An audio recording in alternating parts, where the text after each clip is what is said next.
E vamos falar um pouco sobre figuras. É importante das figuras que elas levam, né, a informação de uma forma visual, de uma forma bem simples.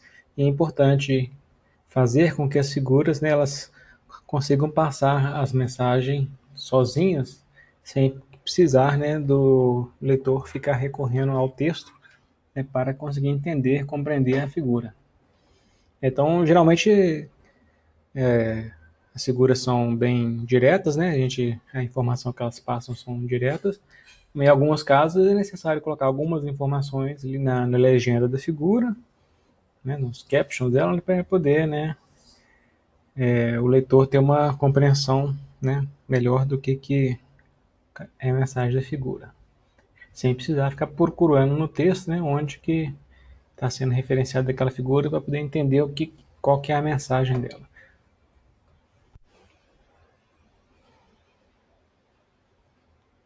Então, através da informação visual, né, a gente pode evidenciar alguns padrões, tendências, anomalias, né, nos nossos dados.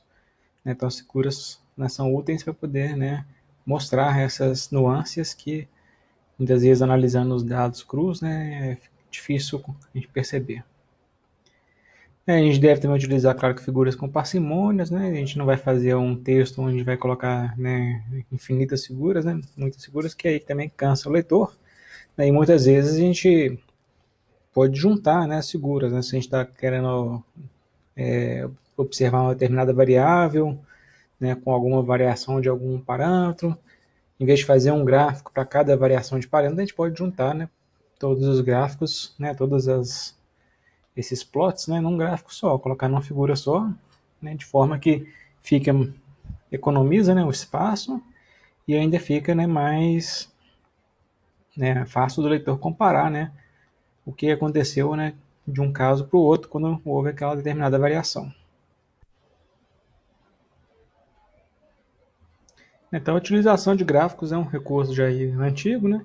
E que ao longo do tempo ele foi sendo, né, aprimorado. Aí esse gráfico aqui é um sátira aí, né, do XKCD. Tem aí o link para quem quiser conferir.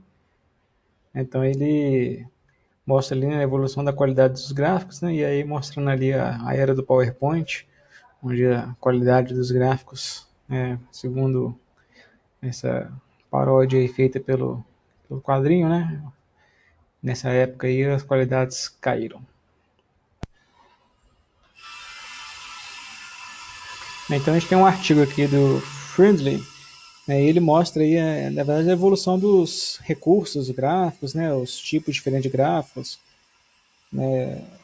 todos os recursos que foram sendo desenvolvidos. E aí cada marquinha embaixo aí, em cima dos anos, né, fala mostra algum recurso novo que foi desenvolvido em determinada data.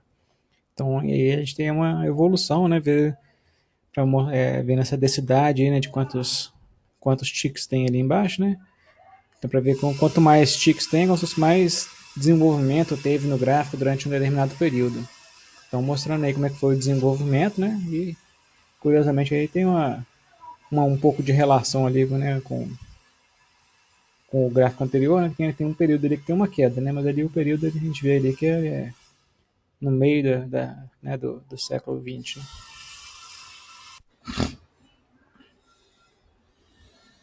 Né? Aqui a gente tem um diagrama diferente, né, que foi feito pela Florence Nightingale. Florence Nightingale liderou uma pequena equipe de enfermeiras em Istambul, em 1854, para ajudar nos cuidados aos soldados britânicos, né, que estavam lutando, né, na Guerra da Crimeia. Aí os seus gráficos foram importantes para convencer, né, né, os pessoal, as tropas, as pessoas, né, os políticos, etc., né, que as mortes devido à sujeira e ao saneamento deficiente, né, poderiam ser evitadas. Né? Então essas informações, como ela agrupou, né, nesse gráfico em um formato diferente, né, que esse formato aí, né, que tem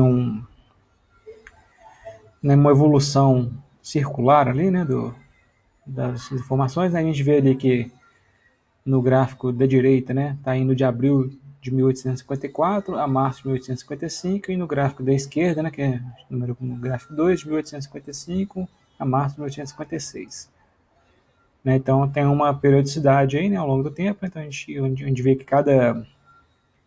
cada um dessas fatias aí de pizzas, né, como se fosse, corresponde ali a um mês, né? Então tem ali o nome do mês em cima, né, no final de cada uma delas. E a gente vê que tem, né, três cores diferentes, né? Então esse gráfico proposto pela Florence Nightingale, ela evidencia as mortes pelas áreas sendo dividido por três causas. São as doenças infecciosas, em azul, os ferimentos em vermelho e as demais causas em preto. Então, o gráfico da direita, né, ele apresenta o período durante a guerra, antes, né, da adoção das medidas sanitárias, e o gráfico da esquerda evidencia o período após a adoção das medidas sanitárias. Então, o tempo é visto no sentido horário, né, e a posição do gráfico facilita a comparação dos meses em anos diferentes. É claro que existem também efeitos sazonais também, né, em termos de mortes, e por isso que, né, é feita essa organização, né, do gráfico, né, ao longo do tempo, baseando essa leitura dos dados no sentido horário.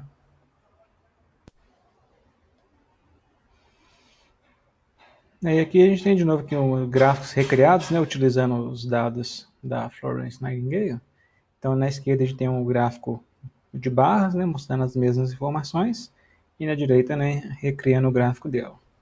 Então, dá para a gente constatar aí, né, que a informação que ela quis passar, né, fica mais nítida, né, mostrando do jeito que ela colocou, né. E,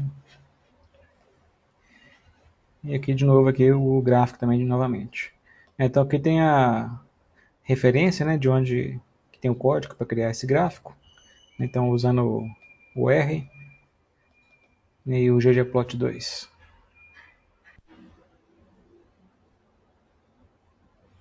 Então, analisando o gráfico dela aqui, a gente consegue ver, né, que depois que as medidas sanitárias, né, foram adotadas, as mortes, né, decorrentes de doenças, né, de epidêmicas, endemias, né, doenças contagiosas, né, foram, né, caindo, né, drasticamente, né, em relação às outras mortes, né.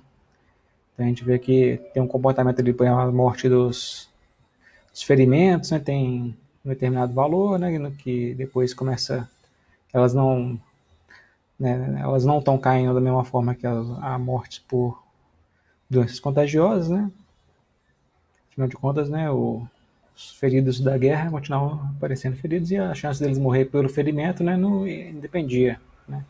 Mas o que acontecia muito é que a pessoa, né, tinha algum ferimento, ia para o hospital e ficava lá e depois pegava alguma doença contagiosa, né, e por causa da doença a pessoa morria.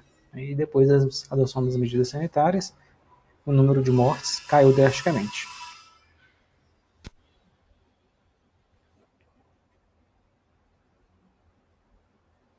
Bem, aqui nós vamos mostrar alguns exemplos, né, de como que a gente apresenta os gráficos, as mesmas informações de jeitos diferentes. Né? Esses exemplos aqui foram feitos aqui pela Cole Kneflick, né? Então tá a referência do livro dela. E aqui a gente tem aqui mostrando aqui, né, a venda aqui dos produtos. Então tem o produto A, B, C, D e E, né, e cada um dos anos aí, né, marcando aí com a cor. Então a gente tem um primeiro grupo do produto A, né, vendo como é que foi a evolução ao longo dos anos do produto A, do produto B, do C e D e E. A gente vê que né, o C, depois do D e o E, né, eles têm menos barrinhas, né, então que eles foram criados, introduzidos no mercado depois, né.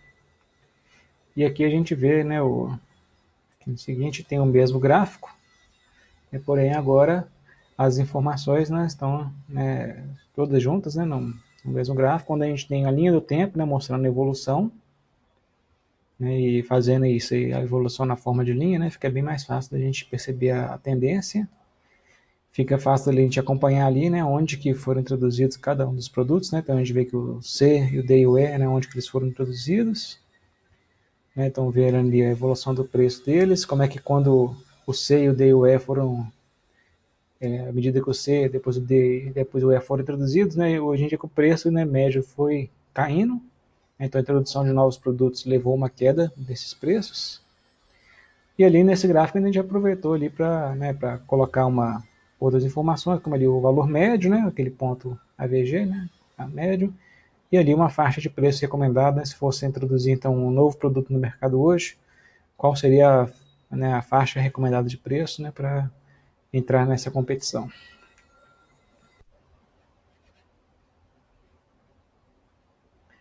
Bem, aqui a gente tem outro exemplo, né, do livro da Cole também, que ela mostra ali o histórico ali de volume, né, de tickets, né, sei lá, chamados, né, numa empresa, com quantos que são, né, recebidos e quantos que são processados.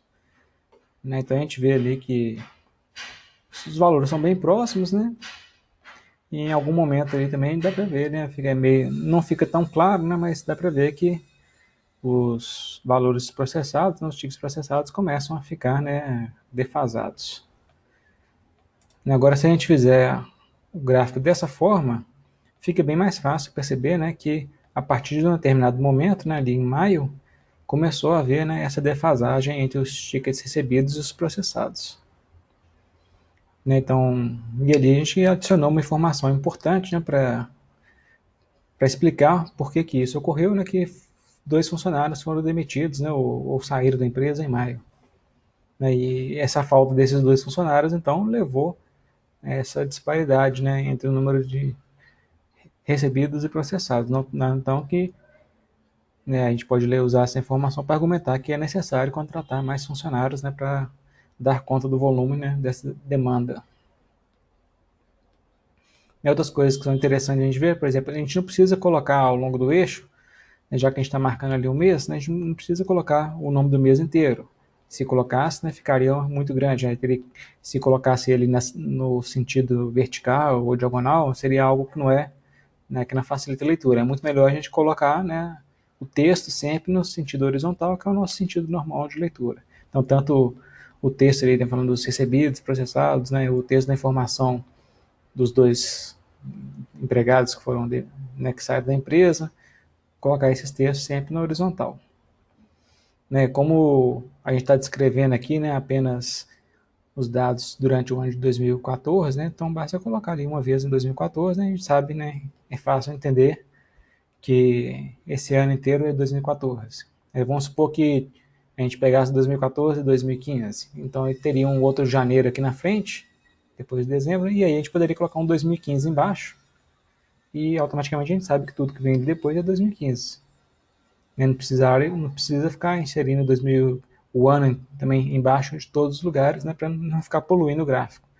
Então, deixar, né, os eixos mais limpos possíveis. Os valores aqui no eixo Y, né, a gente não precisa também, né, ficar enchendo de vários valores, pegar alguns valores, né, os intervalos mais importantes, né. E aqui, né, se a gente quiser destacar alguns valores, a gente pode fazer como foi feito aqui. Né? A gente destacou onde é relevante aqui, né? Onde começou a ter uma disparidade maior, a gente destacou e colocou os valores aqui. Né? Tentar evitar o uso do grid também, né, que polui o gráfico. Às vezes as pessoas acham interessante colocar o grid para poder facilitar ver o valor, mas então você pode marcar, né, o valor, né, marcar os pontos que são interessantes, né, colocar os valores, ao invés de colocar o grid que vai poluir o gráfico.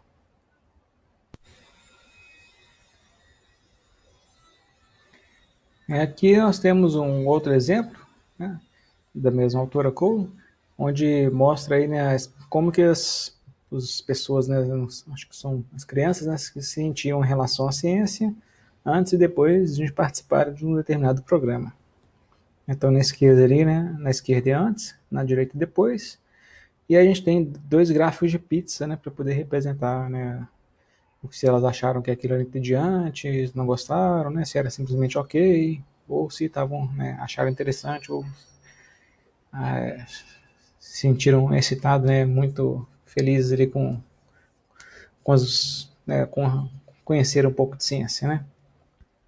Então, esse gráfico de pizza não é muito bom para mostrar as informações, porque é difícil a gente perceber, né, o quanto que uma fatia é maior do que a outra. Então, nesse aqui, pelo menos, tem os números ali, né, para poder auxiliar. E gráfico de pizza sozinho já é ruim, com 2 gráficos de pizza é pior, porque a gente quer comparar uma coisa com a outra, e aí comparar, né, tem que ficar olhando esses tamanhos dessas fatias de pizza para comparar, né, o que mudou de antes para depois, é meio complicado. Ainda bem que nessa figura, né, os dois gráficos estão juntos, né, lado a lado. Agora, tem casos que a gente encontra que os autores colocam um gráfico de pizza num lugar, numa página, e outro gráfico fica na outra página, e aí fica praticamente impossível comparar o que aconteceu, o que mudou. Então, em vez de usar um gráfico de pizza, uma outra opção seria usar, né, um gráfico desse tipo, onde a gente tem ali as intenções, né, qual que é a opinião, né, das crianças sobre ciência, e a gente colocou com a diferença de cor, né, e localização esquerda e direita, o antes e o depois. Então, em vez de ficar com essas várias cores, né, esse arco-íris, né, como anterior, a gente simplificou, né, precisando usar menos cores, simplesmente colocando o antes e depois esquerda e direita.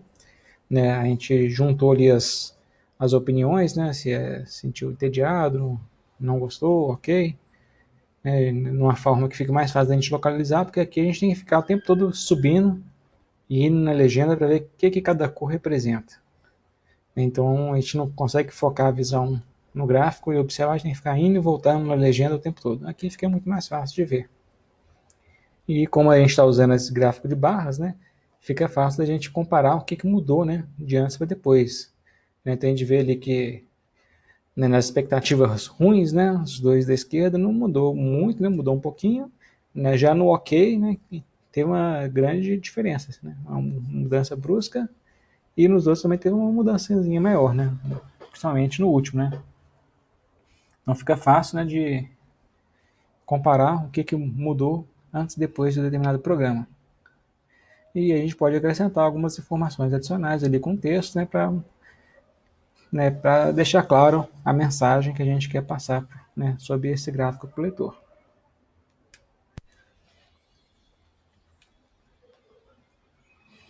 E aqui a gente tem um exemplo, né, de um gráfico que pode, né, levar a informação errada ao leitor. Então é um balanço de comércio, né, tem importação e exportação na Inglaterra ao longo do tempo.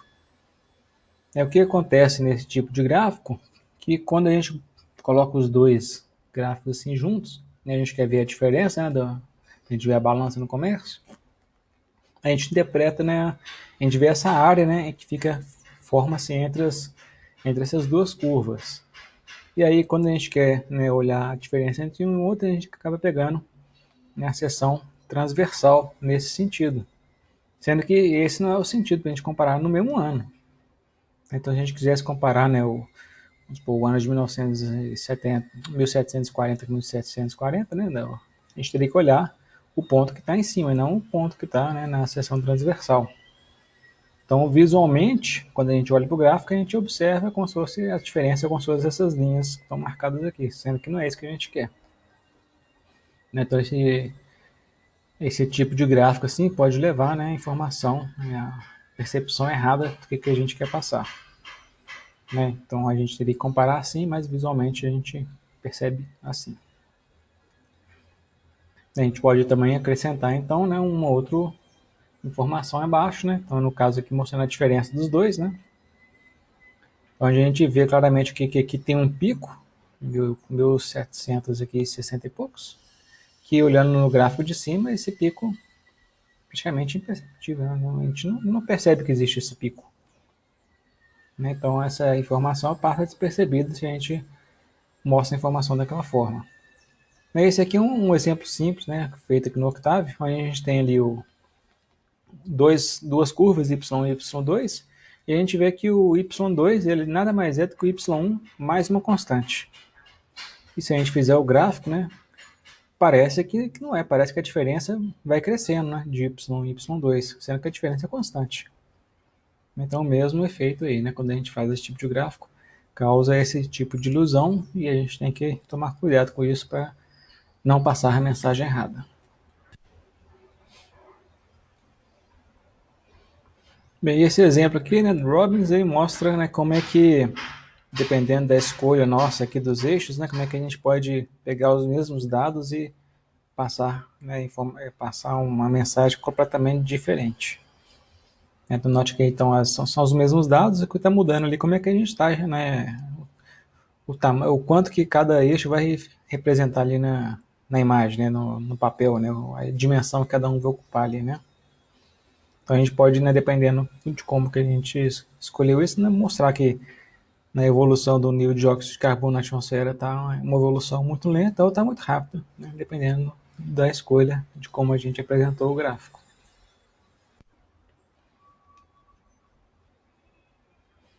Esse é um exemplo, né, sobre o uso de eixo duplo, né, que muitas vezes é bom evitar. No primeiro caso, ele não teria problema, que é um dado só, né, que é a temperatura ali, e aí o eixo duplo, um é a temperatura em Fahrenheit e no outro eixo a temperatura em Celsius. Agora, no outro caso, a gente está olhando a evolução do salário, né, de pessoas de acordo com o gênero, né, homem e mulher, e de acordo com a idade. Então, no gráfico do meio, a gente usou um eixo Y apenas, então a gente vê que constantemente, né, a gente observa, né, que o salário médio da mulher está abaixo do salário médio do homem. Agora, se a gente utilizar, né, um eixo duplo Y e a escala, né, estiver diferente, né, a gente marcar a escala diferente, é o caso do último gráfico, onde a gente causa uma noção errada, né, parece que o salário da mulher está maior do que o do homem, né, em grande parte do tempo, né, certo, nos extremos. Esse outro exemplo de Robbins, né, mostra, né, a gente tem essas curvas são plotadas juntas, só que acontece que essas curvas, os valores, né, de cada uma delas, do R, o H, L, T e o C, né, que tem relações com o nível sanguíneo, né, variáveis aí, e que como elas têm extensão diferente, a gente nota ali que no R a gente não vê variação nenhuma. Né, só que o ideal então seria a gente plotar, né, cada um deles separado, né, em gráficos diferentes. Se a gente quer ver a evolução junto, a gente faz, né, os gráficos ficarem um em cima do outro, mas coloca eixos diferentes para cada um deles, né, onde os eixos vão representar, né, a extensão de cada uma das variáveis, e não colocar todo mundo junto, né, no mesmo gráfico, né, como se eles tivessem a mesma extensão, que não tem.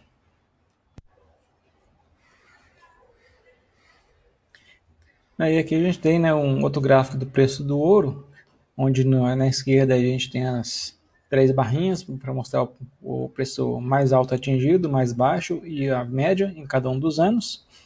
E na direita a gente tem um gráfico aqui, né, porque quem conhece, né, mercados, né, de ações, né, já deve ter visto esse tipo de gráfico, onde ao invés de representar essas três barrinhas, a gente tem, né, uma barrinha que mostra, né, onde o pico de máximo, e ela começa no pico de máximo, termina no pico de mínimo, e tem um tiquezinho no meio, em algum lugar no meio, para marcar qual que é o valor médio. Né, então, fazendo esse tipo de representação, a gente tem um gráfico, né, que fica mais limpo, né, e mais fácil de compreender. Né? A gente consegue ver aí, né, mais facilmente a evolução dos máximos, a evolução dos mínimos e a evolução das médias. Né?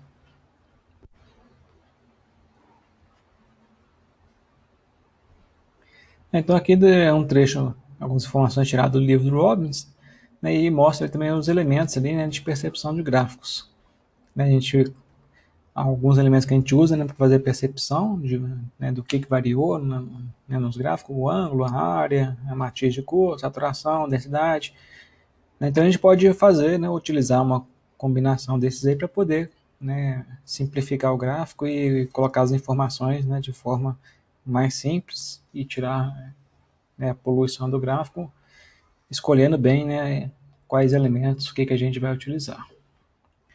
Então fica aqui algumas referências, né, algumas sugestões de leitura para o assunto. E algo importante de saber, né, que existem, né, dois tipos basicamente de figura, né, são as figuras vetoriais e rasterizadas. Então, né, sempre que possível, quando a gente faz algum gráfico, a gente deve utilizar, né, um formato vetorial para salvar esse gráfico, como por exemplo PDF, EPS, SVG, DWG, todos esses são formatos, né, que suportam, né, formato vetorial. Não necessariamente, né, um arquivo PDF ou EPS vai ter algo vetorial ali, pode ter uma coisa rasterizada lá dentro. Mas um formato de figura rasterizada, como JPEG, PNG, GIF, não vai ter algo vetorial. Né? Então, o que é a diferença? Basicamente, é a figura vetorial da esquerda, né, você tem a definição, né, dos pontos, as linhas, né, como é que o contorno, como é que tudo varia. É uma definição matemática, né, da figura. De forma então que a gente possa pegar essa figura, a gente pode dar um zoom nela, a gente pode aproximar e a gente não tem perda de qualidade. Uma imagem rasterizada é uma imagem que é representada por um mapa de pixels. Então a gente aumentar na figura, né, dando um zoom, a gente vai perder a qualidade, né, vai ver ela quadriculada.